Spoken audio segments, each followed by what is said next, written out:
성경 말씀은 구약 성경 1014쪽에 있는 이사야 40장 1절에서 5절까지 말씀입니다. 구약 성경 이사야 40장 1절에서 5절까지 말씀 제가 봉독하겠습니다.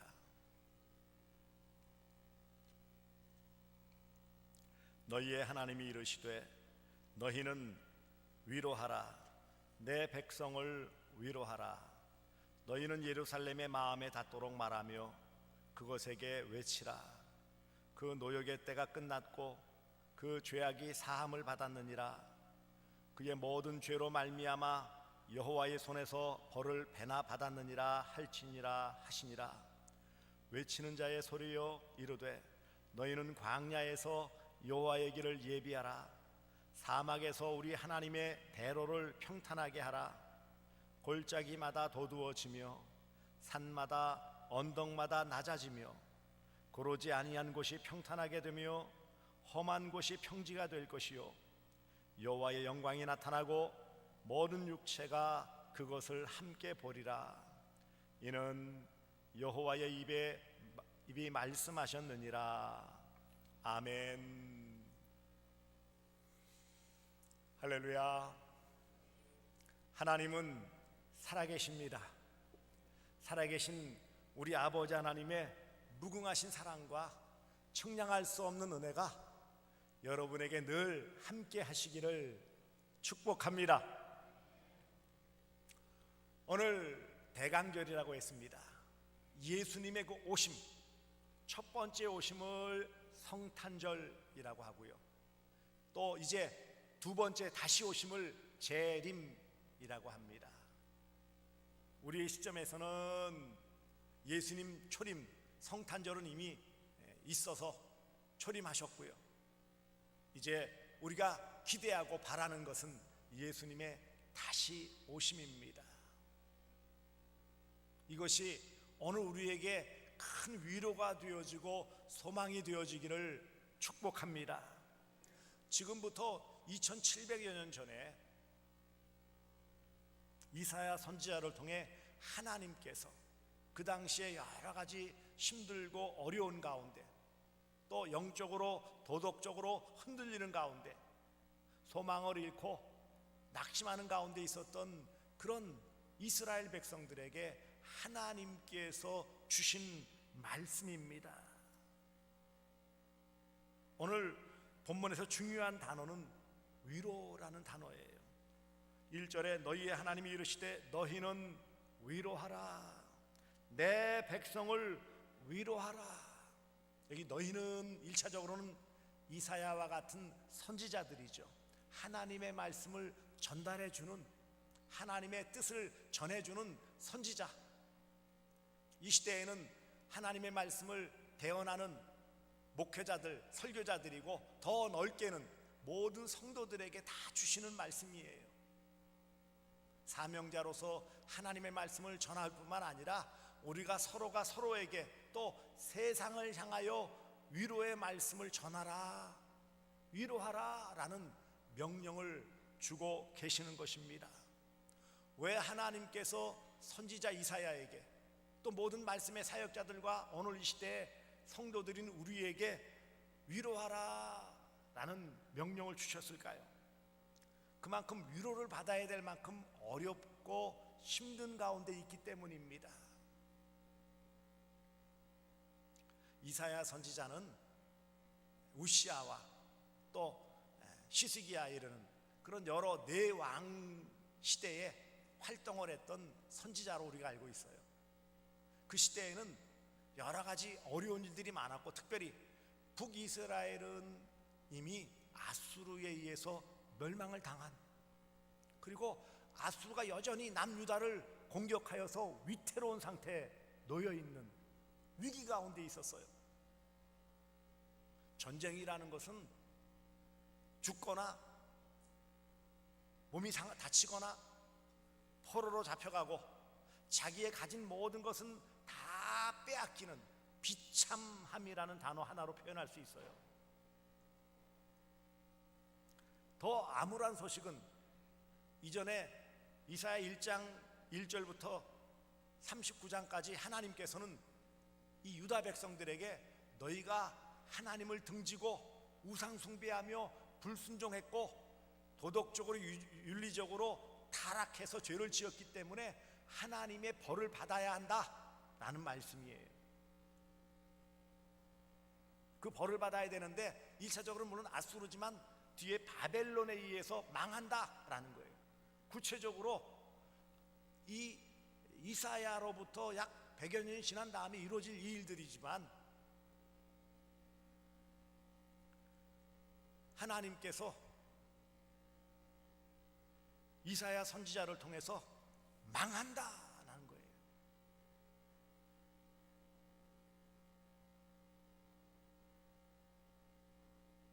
그런 망한다라는 말씀을 주신 다음에 이어서 주시는 것이 하지만 망한 다음에 때가 되어지면 바벨론 포로에서 다시 돌아올 것이다 라는 구원의 약속을 함께 주세요.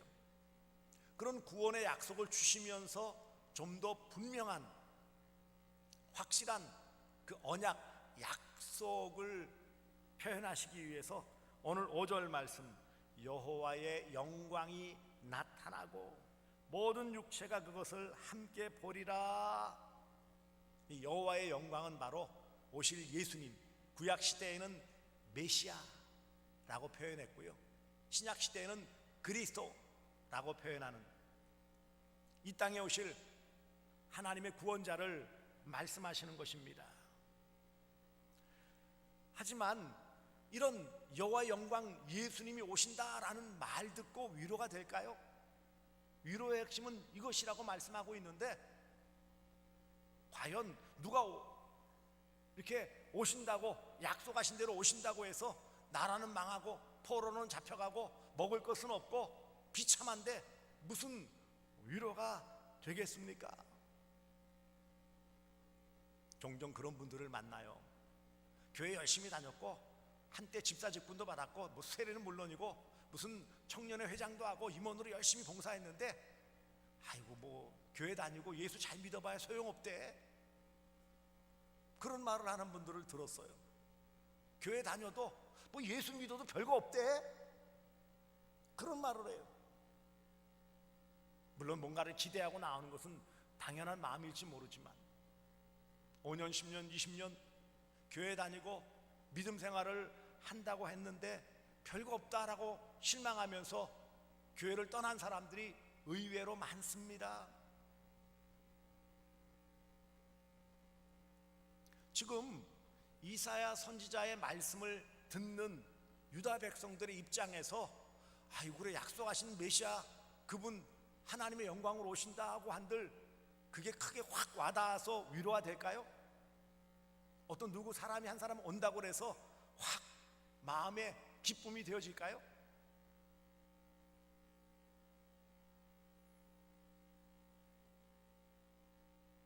조금은 기쁨이 되더라고요.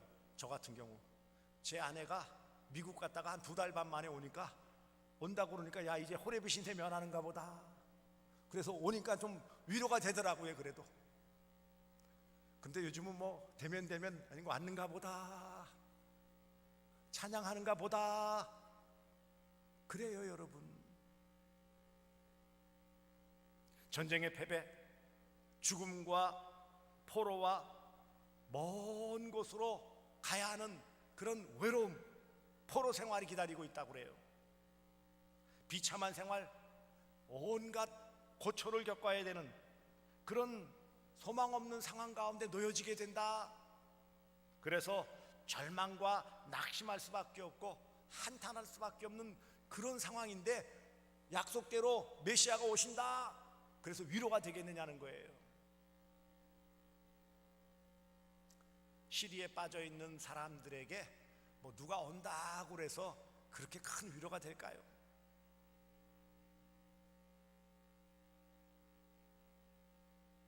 많은 사람들이 어떤 정치인 또 혹은 뭐 더 나아가 대통령 막 이렇게 열광을 하고 바뀌면은 뭐가 다 달라지고 다 잘 될 줄 안다. 하지만 여전히 뭐 나중에 또 누가 또 새롭게 되어지고 또 다른 사람이 되어질지 모르지만, 여러분 기대하고 바랬지만 대개는 어때요? 실망할 수밖에 없어요. 앞으로 누가 뭐 정권이 바뀌거나 뭐 누가 되어져도 마찬가지일 거예요. 가만히 보세요. 하나님께서 벌을 주시고 결국 전쟁에서 져서 포로로 잡혀가고 어려움을 겪고 나중에 돌아온다고 하지만 어찌 될지 모르겠고, 그런 가운데 결국 이것을 더 분명하게 하기 위해서 약속하신 메시아 하나님의 영광을 보내주시겠다라는 그 말씀이 그 당대의 이스라엘 백성들에게 위로가 될까요? 아마 위로가 되었으면 열광적으로 확 바뀌고 회개하고 이런 비참함은 겪지 않았을 거예요. 결과적으로 보면 뭐라고요? 위로가 별로 안 됐다라는 것을 알 수 있어요. 사랑하는 성도들이요, 오늘 우리의 상황은 어떻습니까? 그때 이사야 당시의 상황과는 좀 다르겠지만 우리의 마음을 무겁게 하는 여러 현실들은 어찌 보면 다를 바가 없다라고 생각되어져요. 우리들은 현실적으로 많은 어려움이 있어요. 구체적으로 다 말씀하지 않지만 이런저런 어려움이 있고요. 잠시의 기쁨과 위로가 되어지고 어떤 커다란 상황에서 잠시 시름을 놓게 하는 그런 요소도 있지만 그것이 오래가지가 않아요. 계속 어두운 소식이 들려오고요. 미래의 불확실함 때문에 마음이 불안해요. 우리가 뭐 태어난 것 같이 이렇게 활동하지만 혹시 내가 그럴 수 있다니까는요.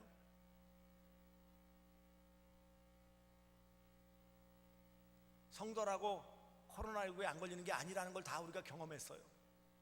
목사라고 코로나19가 비껴갈까요? 아니라는 거 다 알고 있어요.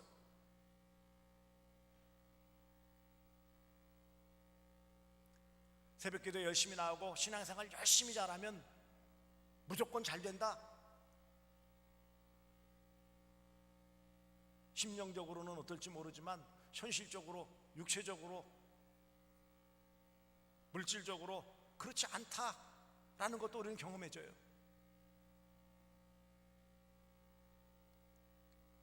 여러분, 잠시의 위로는 될 수 있을지 모르지만 이런 계속 시름에 젖어 있을 수밖에 없는 이런 상황에서 누가 오신다, 누가 온다,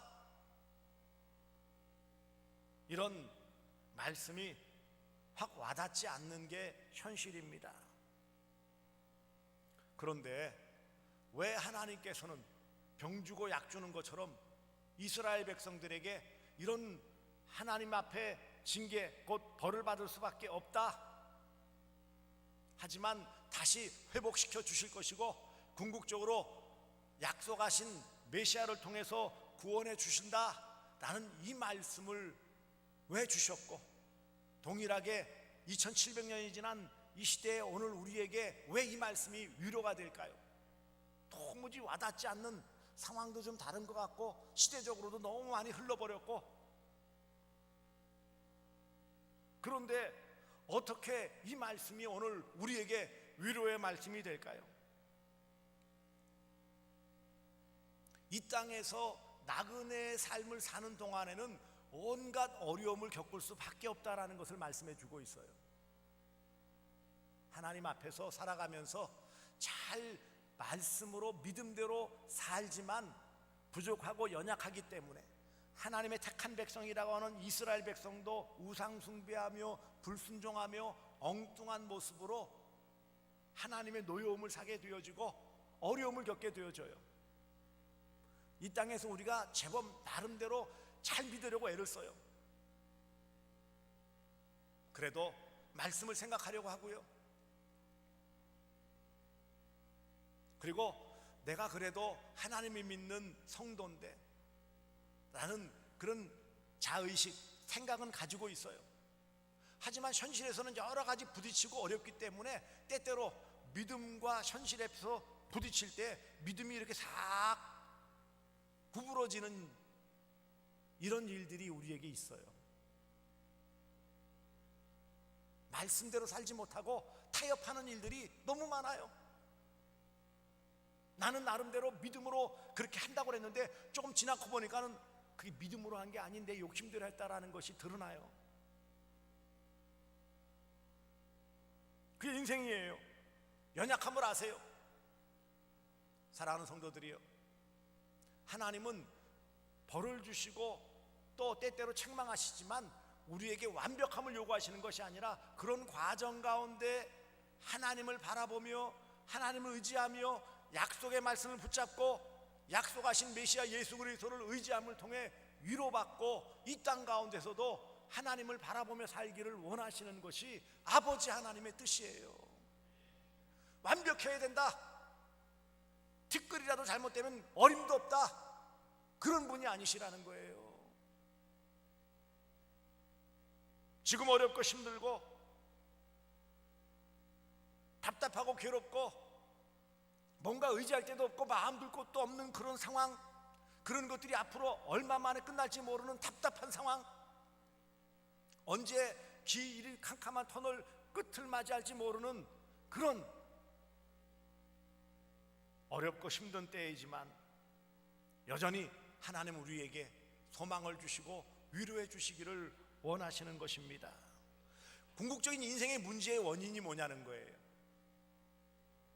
왜 이런 어려움을 겪고 왜 이런 답답한 일을 만나고 왜 마음은 녹아내리고 시름에 젖어야 되는 거예요? 왜요?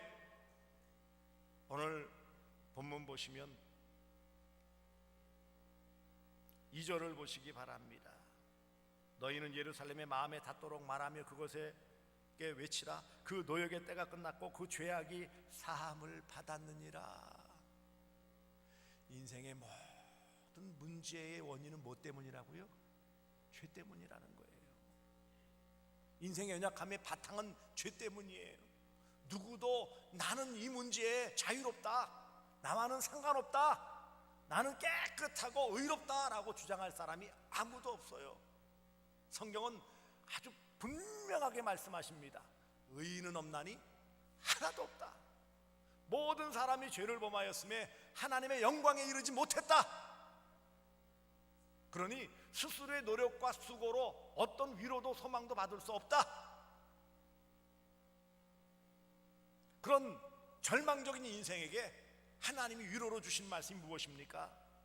5절에 여호와의 영광이 나타나고 하나님이 약속하신 우리의 죄를 해결해 주실 예수 그리스도 아니면 소망이 없는데, 이런 절망적인 무엇이 바뀌고 왕이 바뀌고 상황이 바뀌고 좀 잘 살고 더 어렵고 모든 상황에서 결국 인생의 모든 절망적인 상황을 해결해 주실 분은, 그 절망의 원인이 되는 죄 문제를 해결해 주실 분은 약속하신 여호와의 영광 예수 그리스도 외에는 없다라는 것을 말씀해 주시는 거예요. 죄를 짓고 형편없는 모습 보여도 하나님은 우리를 향하여 뭐라고 말씀하십니까? 내 백성 너희는 위로하라, 내 백성을 위로하라. 히브리어 발음으로 암미라고 그래요. 암미. 내 백성이 아니다, 로암미라고 그래요. 죄를 짓고 하나님을 외면하고 우상 숭배하고 가진 온갖 못된 짓을 할 때 하나님께서 역정을 내시면서 내 백성이 아니다, 그렇게 죄 지으면 내 백성 아니야 라고 선언을 하시면서 징계하시지만, 그래도 징계의 끝에는 뭐라고 말씀하신다고요? 내 백성이야.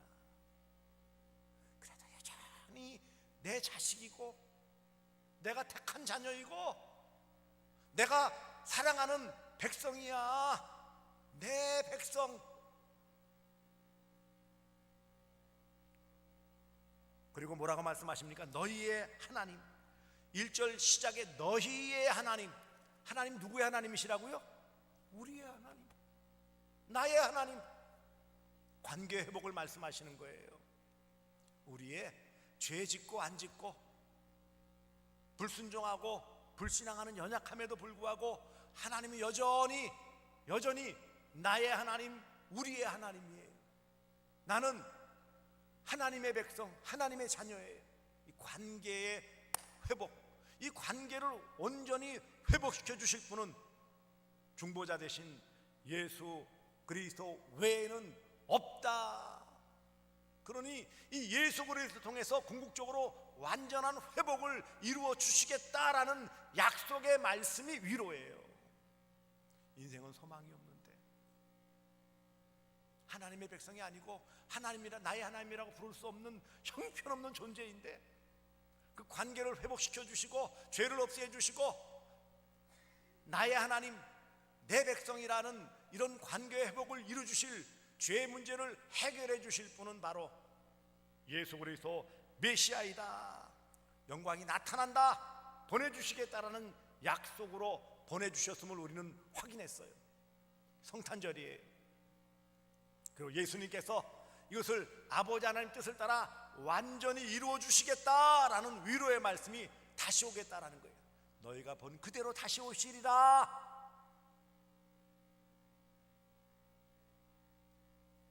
하나님의 영광에 나타나심은 바로 예수 그리스도의 성육신을 말씀하는 거예요.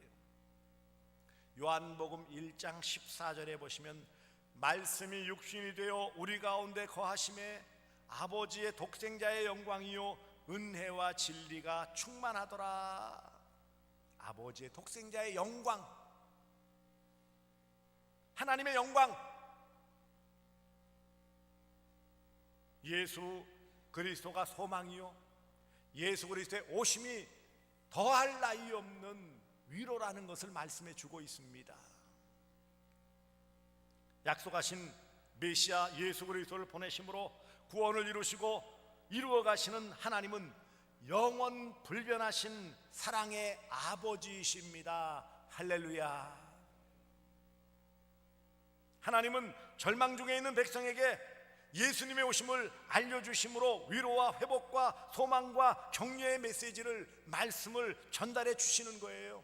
1차적으로는 이사야 선지자를 비롯한 선지자들에게, 그리고 모든 시대의 말씀의 사역자들인 설교자들에게, 오늘 시대의 오늘 모든 주의 백성들에게 동일하게 주시는 말씀이에요. 내 백성을 위로하라. 서로 위로하라. 교회 밖에 있는 사람들에게 위로의 말씀, 위로의 메시지, 복음을 전하라. 이 말씀이에요.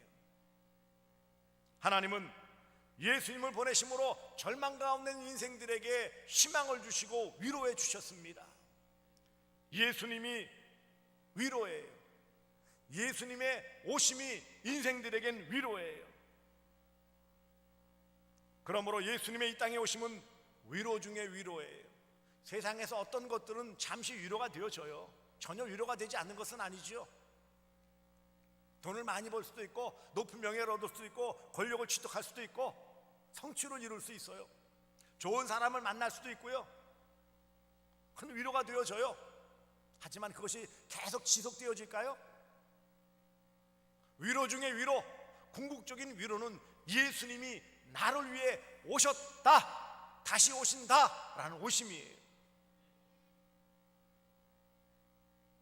예수님의 재림이 위로예요. 예수님의 성탄하심이 있지 않았다면 세상은 소망이 없습니다. 그렇지 않습니까?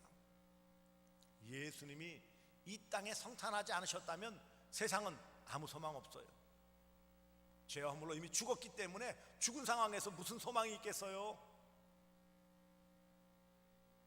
이 땅에 오신 하나님의 영광 계신 예수 그리스도, 위로자 예수께서 이 땅에 오심으로 우리에게 구원의 소망을 주셨고 구원의 기쁨을 누릴 수 있게 해주셨고 구원받은 백성답게 해주셨고 다시 오심을 약속하심을 통해 구원을 이루시는 놀라운 은혜의 말씀을 주셨기 때문에 믿는 우리 모두에게는 이보다 더 큰 위로가 없는 것입니다.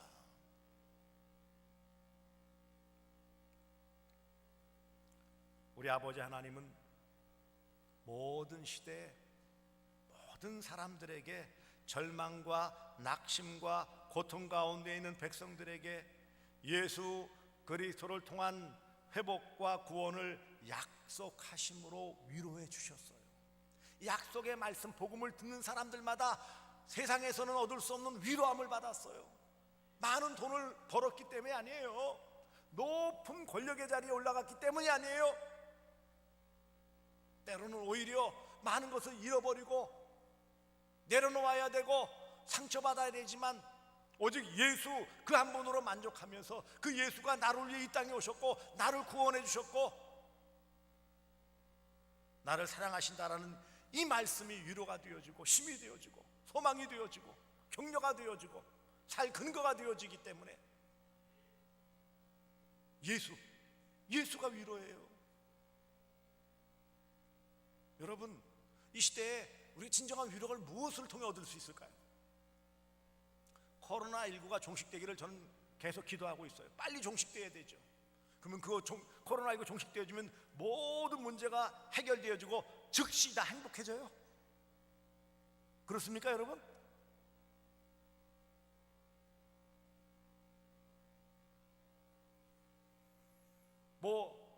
또 제3차 재난지원금을 준다고 그러더라고요. 어떤 분은 1인당 30만 원씩. 그거 받아 써보니까 괜찮긴 괜찮더라고요. 그거 받으면 다 끝나가지고 행복해요?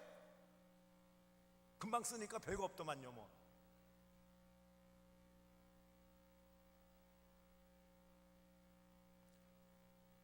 분명한 사실은요, 오늘 본문을 통해서 주님의 이 오심을 통해서 주시는 약속의 위로의 내용이 뭔지 아십니까? 2절을 보시면 그 노역의 때가 끝났다, 힘든 시기 끝났다는 거예요. 예수님이 오심을 통해 더 이상 죄의 절망에 빠지고 마음 쓰고 마음 끓이고 깊은 낙심 가운데 있을 필요가 없다는 거예요. 여기 그 노역의 때가 끝났다라는 2절의 말씀은 우리가 쉽게 이해하면 이거예요. 힘든 시기가 끝났다, 이 말씀이에요. 어려운 시절이 지나갔다. 아니, 여전히 어려운데요? 계속 올 텐데요? 아니요. 육신적으로는, 정신적으로는 때때로 이런 파도와 같이 우리에게 어려움이 오지만 궁극적으로 예수님이 나를 위해 오셔서 구원해 주셨기 때문에 영원한 삶이 보장되어져 있고 약속되어져 있기 때문에 잠시 잠깐 나그네 삶 가운데서 부딪히는 어려운 문제가 아닌, 이제는 그것을 초월한 모든 힘든 시기는 끝났다. 그리고 이어서 그 죄악이 사함을 받았다. 우상숭배, 멸망의 원인이 되는 영적 도덕적 타락의 죄, 우리를 절망에 빠지게 만들고 힘들게 만들고 좌절에 빠지게 만드는 모든 그 원인이 되어지는 죄의 문제 해결함 받았다.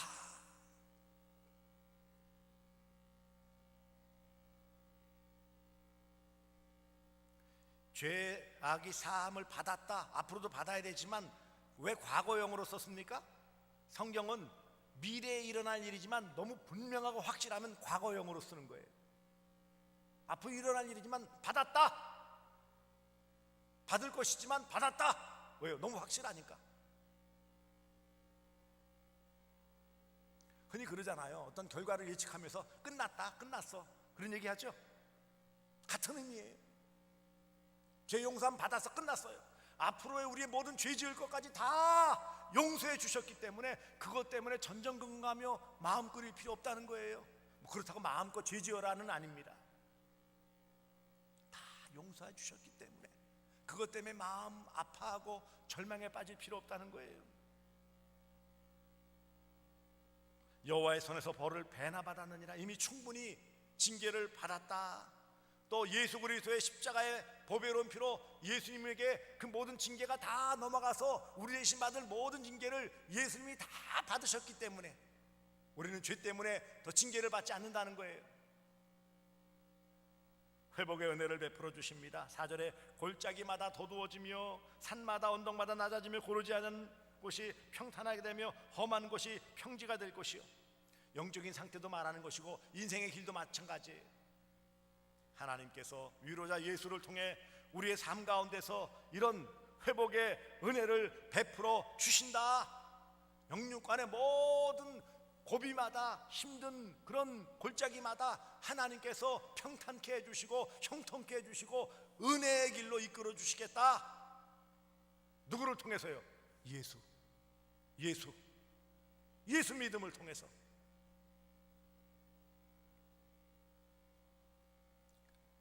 여호와의 영광이신 예수 그리스도를 통해 이 땅에 보내주신 이 예수님, 처음 오신 성탄절을 여러분 기억하며 감사하시기 바랍니다. 당장 눈앞에 어려움 때문에 절망하지 마세요. 이미 예수는 오셨어요. 약속하신 대로 이미 오셔서 내 죄 지시고 십자가에 달려 죽으심으로 내 죄 용서함 받았어요. 더 이상 죄 정함을 받지 않아요. 그리고 다시 오시겠다라고 약속하셨어요. 다시 오실 예수님을 기대하고 바라보는 것을 대망, 기대한다, 바라본다라는 한자어로 대망이라고 그래요. 이것을 기념하는 절기가 바로 대림절, 대강절이에요. 오늘 우리는 다시 오실 예수님을 소망하면서 위로받을 수 있는 거예요. 그 주님이 다시 오시는 거예요. 하나님의 영광, 그 주님이 다시 오시는 거예요. 이게 큰 위로예요. 위로하라, 외치라, 알려주라 하는 명령이에요. 우리도 세례 요한처럼 외치는 자가 되어야 합니다. 예수 그리스도의 다시 오심을 외쳐야 합니다. 세상을 향한 위로의 말씀을 전해야 돼요. 위로자 예수를 알려줘야 돼요. 이게 오늘 우리의 책임이에요. 우리 자신이 위로자 예수 때문에 위로함을 받을 뿐만 아니라 아직까지 어둠 가운데 있는, 절망 가운데 있는, 낙심 가운데 있는 세상 사람들에게 위로를 전해줘야 돼요. 외치라 그랬어요. 내가 위로받아야 가서 외칠 수 있어요. 나도 위로받지 못하는데 뭘 외칠 수 있겠어요? 이 시대에 우리 주변을 보십시오. 다 어둡고 그늘져 있어요. 웃는 게 아니에요. 사는 게 아니에요. 이런 이웃들에게 우리가 예수 전해줘야 돼요. 진정한 위로, 예수를 알려주고 함께 위로함을 받고 누리며 살아가야 되는 거예요. 이것이 오늘 이 시대에 우리 그리스도인의 사명이고 특권이에요. 내 백성을 위로하라. 위로함 받았고요. 계속 위로함 받아야 되고요. 또 이웃들에게 이 위로함을 전할 수 있는 그런 하나님의 자녀, 구원받은 백성의 삶을 잘 살아가시기를, 위로자 예수님과 동행하시는 복된 인생 되어주시기를 주 예수 그리스도의 이름으로 축복합니다. 기도하겠습니다. 사랑해 주님 고맙습니다. 오늘도 예수 그리스도 여호와의 영광이신 예수의 오심이 참으로 위로가 되어짐을 깨달았습니다.